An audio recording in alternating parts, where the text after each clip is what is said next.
Hi friends, welcome to Garib recipes. Friends, ఈరోజు వీడియోలో tasty రొయ్యల బిర్యానీ ఎలా తయారు చేసుకోవాలో చూపించబోతున్నాను. ఇక్కడ నేను చూపించే విధంగా ప్రిపేర్ చేసుకున్నట్లయితే పర్ఫెక్ట్గా కుదరడంతో పాటు చాలా రుచిగా ఉంటుంది. స్టెప్ బై స్టెప్ చాలా క్లియర్గా చిన్న చిన్న టిప్స్ని ఫాలో అవుతూ చాలా టేస్టీగా ఈ ప్రాన్స్ బిర్యానీ ఎలా తయారు చేసుకోవాలో చూపిస్తాను. మీరు కూడా ఇదే విధంగా ఒకసారి ట్రై చేయండి, చాలా బాగుంటుంది. ఇప్పుడైతే లేట్ చేయకుండా ఈ టేస్టీ బిర్యానీని ఎలా తయారు చేసుకోవాలో చూసేద్దాము. దీనికోసం ఫస్ట్ నేను ఇక్కడ 750 గ్రామ్స్ రొయ్యల్ని తీసుకున్నానండి. ఈ రొయ్యల్ని క్లీన్ చేసుకొని నీట్గా కడిగి ఇలా బౌల్లోకి తీసుకోండి. ఫ్రెండ్స్, మనము రొయ్యల్ని క్లీన్ చేసుకున్నప్పుడు ఇలా రొయ్యల పై భాగంలో మనకు నల్లటి గీతలాగా కనిపిస్తుందండి. దీన్ని కొంచెం ఇలా చాకుతో కట్ చేసుకున్నట్లయితే అది మనకు ఇలా పైకి వస్తుంది. అంటే ఇది పేగులాగా ఉంటుందన్నమాట. దీన్ని ఇలా పట్టుకొని లాగినట్లయితే పూర్తిగా వచ్చేస్తుందండి. ఇలా క్లీన్ చేసుకున్నట్లయితే రొయ్యలు చాలా నీట్గా క్లీన్ అయిపోతాయి. అలాగే ఎలాంటి నీసు వాసన లేకుండా చాలా టేస్టీగా ఉంటుందండి. మనము ఏ రెసిపీ చేసుకున్నా సరే. నేనైతే అన్నింటినీ క్లీన్ చేసి పెట్టుకున్నాను, ఒక్కటైతే మీకు చూపించాలని పెట్టానన్నమాట. ఇప్పుడు మనం క్లీన్ చేసుకున్న ఈ రొయ్యల్లోకి తగినంత సాల్ట్ని వేసుకొని, అలాగే 1 టేబుల్ స్పూన్ కారము, చిటికెడంతా రెడ్ ఫుడ్ కలర్ని యాడ్ చేసుకోండి. దీనివల్ల మంచి కలర్ వస్తుంది. అలాగే సగం చెక్క నిమ్మరసాన్ని కూడా యాడ్ చేసుకోవాలి.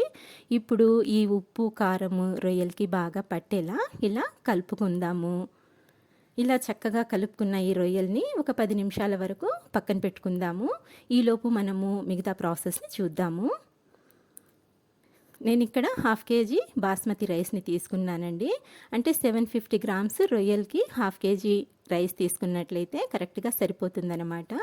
ఈ రైస్లో వాటర్ని వేసుకొని ఒక 2 సార్లు నీట్గా కడిగి తీసుకోవాలి. ఇలా కడిగిన ఈ రైస్లోకి తగినన్ని వాటర్ని వేసుకొని ఈ రైస్ని నానబెట్టుకోవాలి. ఇలా నానబెట్టుకున్న తర్వాత మనము స్టవ్ ఆన్ చేసుకొని ఒక ప్యాన్ పెట్టుకొని ఇందులోకి 2 టేబుల్ స్పూన్ల ఆయిల్ని వేసి ఆయిల్ని బాగా వేడి చేసుకోవాలి. ఆయిల్ వేడైన తర్వాత ఇందులోకి మనము ఉప్పు కారం పట్టించుకున్న రొయ్యల్ని యాడ్ చేసుకొని గ్యాస్ని హై ఫ్లేమ్లో పెట్టుకొని ఈ రొయ్యల్ని ఫ్రై చేసుకోవాలి. మనము రొయ్యల్ని కొద్దిగా ఫ్రై చేసుకున్న తర్వాత ఇందులో నుంచి ఇలా వాటర్ రిలీజ్ అవుతుందండి. చూస్తున్నారు కదా, ఈ విధంగా వాటర్ అనేది రిలీజ్ అవుతుంది. ఈ వాటర్ అంతా డ్రైగా అయ్యేంత వరకు మనము ఈ రొయ్యల్ని ఫ్రై చేసుకోవాలి. ఇక్కడ చూస్తున్నారు కదండి, వాటర్ అంతా డ్రైగా అయిపోయింది.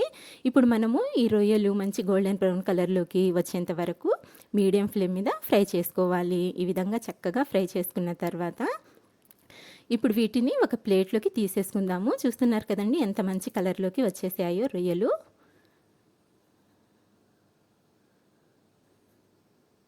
ఇలా ప్లేట్లోకి తీసుకొని పక్కన పెట్టుకొని ఇప్పుడు ఇదే ప్యాన్లో మనము 1/2 కప్పు వరకు ఆయిల్ని వేసి వేడి చేసుకుందాము. ఆయిల్ బాగా వేడైన తర్వాత ఇందులోకి హోల్ గరం మసాలాని యాడ్ చేసుకుందాము. 3 చిన్న సైజు బిర్యానీ ఆకుల్ని వేసుకోండి. ఒక 4-5 లవంగాలను వేసుకోండి. నెక్స్ట్ 2 ఇంచుల దాల్చిన చెక్క, ఒక మరాఠీ మొగ్గ, అలాగే 2 యాలకుల్ని కూడా యాడ్ చేసుకోండి. నెక్స్ట్ ఒక చిన్న సైజు స్టార్ని వేసుకోండి, సరిపోతుంది. ఇవి కాస్త చిటపటలాడేంత వరకు ఫ్రై చేసుకోవాలి. ఇవి కొంచెం వేగిన తర్వాత ఇందులోకి 2 పెద్ద సైజు ఉల్లిపాయల్ని ఇలా నిలువుగా కట్ చేసుకొని వీటిని కూడా యాడ్ చేసుకొని గ్యాస్ని హై ఫ్లేమ్లో పెట్టుకొని ఈ ఉల్లిపాయ ముక్కల్ని మంచి గోల్డెన్ కలర్ వచ్చేంత వరకు ఫ్రై చేసుకోవాలి. ఉల్లిపాయ ముక్కలు ఇలా గోల్డెన్ కలర్లోకి వచ్చిన తర్వాత ఇందులోకి 2 పచ్చిమిరపకాయలని ఇలా చిన్న చిన్న ముక్కలుగా కట్ చేసుకొని యాడ్ చేసుకోండి. నెక్స్ట్ కొద్దిగా కొత్తిమీర, కొద్దిగా పుదీనా ఆకుల్ని కూడా యాడ్ చేసుకోండి. ఇప్పుడు వీటిని మంచి గోల్డెన్ బ్రౌన్ కలర్ వచ్చేంత వరకు హై ఫ్లేమ్ మీద ఫ్రై చేసుకోవాలి. ఈ విధంగా ఉల్లిపాయ ముక్కలు మంచి గోల్డెన్ బ్రౌన్ కలర్లోకి వచ్చిన తర్వాత ఇందులోకి 3 టేబుల్ స్పూన్ల వరకు ఫ్రెష్ అల్లం వెల్లుల్లి పేస్ట్ని కూడా యాడ్ చేసుకోండి. ఫ్రెష్ పేస్ట్ వేసుకున్నట్లయితే టేస్ట్ చాలా బాగుంటుందండి. ఇలా 3 టేబుల్ స్పూన్ల వరకు యాడ్ చేసుకోండి, సరిపోతుంది. ఇప్పుడు మనము ఈ అల్లం వెల్లుల్లి పేస్ట్లోని పచ్చివాసన పోయేంత వరకు ఒక 2-3 నిమిషాల వరకు ఈ విధంగా ఫ్రై చేసుకోవాలి. ఇలా చక్కగా ఫ్రై చేసుకున్న తర్వాత ఇందులోకి 1 టేబుల్ స్పూన్ వరకు కారం వేసుకోండి. అర టేబుల్ స్పూన్ వరకు ధనియాల పొడి, half teaspoon garam masala, అలాగే హాఫ్ టీ స్పూన్ పసుపును కూడా యాడ్ చేసుకొని మరో 2 నిమిషాల వరకు వీటిని ఫ్రై చేసుకోవాలి. గ్యాస్ని అయితే మీడియం ఫ్లేమ్లోనే పెట్టుకోండి.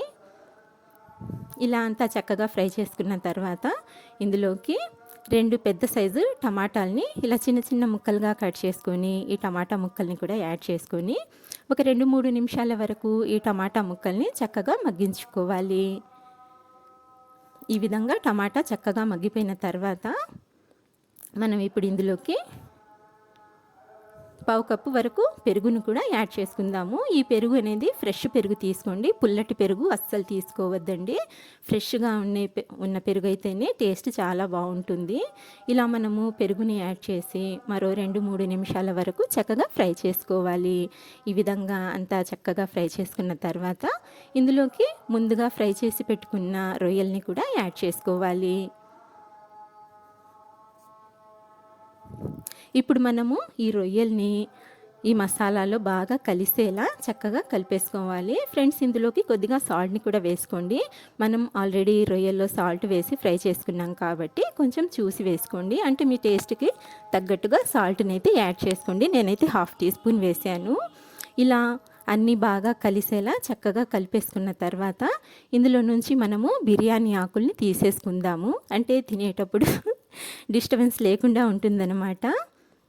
ఇలా చక్కగా కలిపేసుకొని మూత పెట్టేసి మనము ఈ రొయ్యల్ని తీసి పక్కన పెట్టేసుకుందాము. నెక్స్ట్ స్టవ్ మీద ఒక గిన్నె తీసుకొని ఇందులోకి 2 లీటర్ల వరకు వాటర్ని వేసి గ్యాస్ని హై ఫ్లేమ్లో పెట్టుకోండి.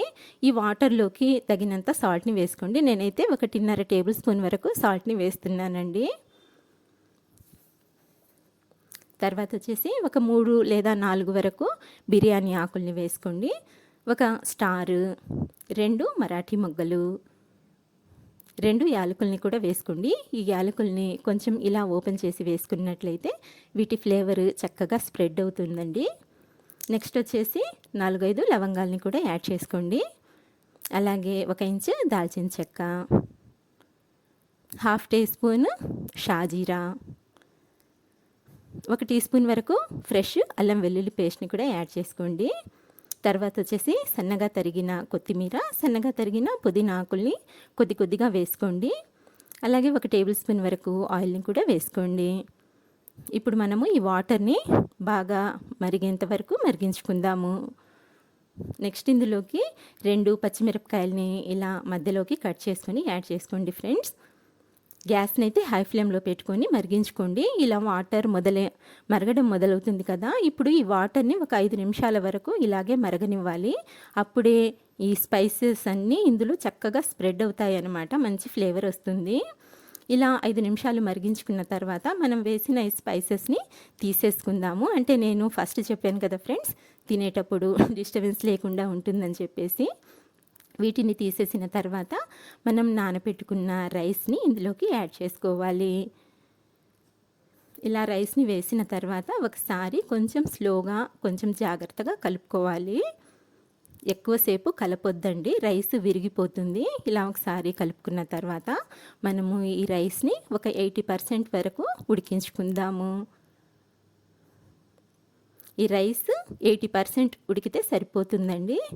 మనకి ఇక్కడ 80% ఉడికిపోయింది. నేను ఇక్కడ మీకు చెక్ చేసి చూపిస్తాను, చూడండి. ఇలా మనము చేతిలోకి తీసుకొని కట్ చేసినప్పుడు ఈజీగా కట్ అవ్వాలన్నమాట. అలాగే మరీ మెత్తగా కూడా ఉడకకూడదు, ఈ విధంగా ఉడికితే సరిపోతుంది. ఇలా ఉడికించుకున్న ఈ రైస్ని మనం ఇప్పుడు పక్కకు తీసుకుందాము.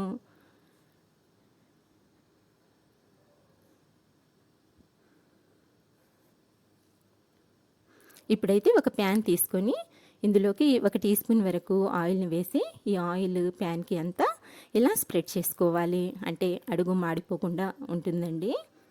తర్వాత ఇందులోకి ఫస్ట్ కొద్దిగా రైస్ని వేసి ఒక లేయర్ లాగా ఇలా స్ప్రెడ్ చేసుకోండి. నెక్స్ట్ ఇందులోకి మనం ప్రిపేర్ చేసుకున్న ఈ రొయ్యల్ని, అంటే రొయ్యల మసాలాని సగం వరకు వేసుకొని ఒక లేయర్ లాగా స్ప్రెడ్ చేసుకోవాలి, ఈ విధంగా అనమాట. నెక్స్ట్ మనము దీనిపైన ఇంకొక లేయర్ రైస్ని వేసుకుందాము.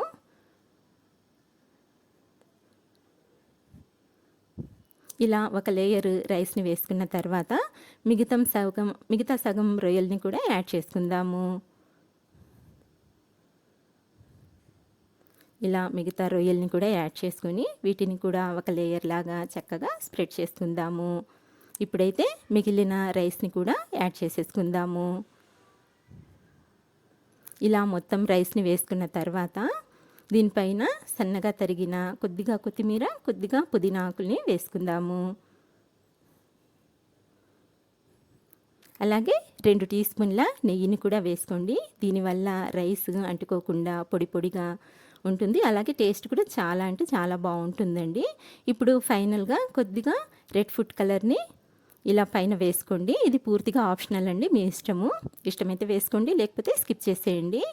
తర్వాత వచ్చేసి మూత పెట్టేసి ఫస్ట్ గ్యాస్ని మీడియం ఫ్లేమ్లో పెట్టుకొని 5 నిమిషాలు ఉడికించుకొని తర్వాత గ్యాస్ని లో ఫ్లేమ్లోకి టర్న్ చేసి 5 నిమిషాలు ఉడికించుకున్నట్లయితే మనకు పర్ఫెక్ట్గా ఈ రొయ్యల బిర్యానీ అనేది రెడీ అయిపోతుంది. ఇక్కడ చూస్తున్నారు కదండి ఎంత యమ్మీగా మనకు ఈ రొయ్యల బిర్యానీ అయితే రెడీ అయిపోయిందో. ఫ్రెండ్స్, మీరు కూడా ఇదే విధంగా ఈ టిప్స్ని ఫాలో అవుతూ ఈ రొయ్యల బిర్యానీ ప్రిపేర్ చేసుకున్నట్లయితే చాలా అంటే చాలా టేస్టీగా ఉంటుంది. తప్పకుండా ట్రై చేయండి. సో ఫ్రెండ్స్, చూశారు కదా ఇవాళ వీడియో. నచ్చినట్లయితే ప్లీజ్ లైక్ చేయండి. అలాగే మీ ఫ్రెండ్స్కి, రిలేటివ్స్కి షేర్ చేయండి. ఇంకా మంచి మంచి రెసిపీస్ కోసం మా గరీబ్ రెసిపీస్ని సబ్స్క్రైబ్ చేసుకోండి. ఇంకొక మంచి వీడియోతో, మంచి రెసిపీతో మళ్ళీ కలుస్తాను ఫ్రెండ్స్. అంతవరకు బాయ్ అండి. Thank you for watching.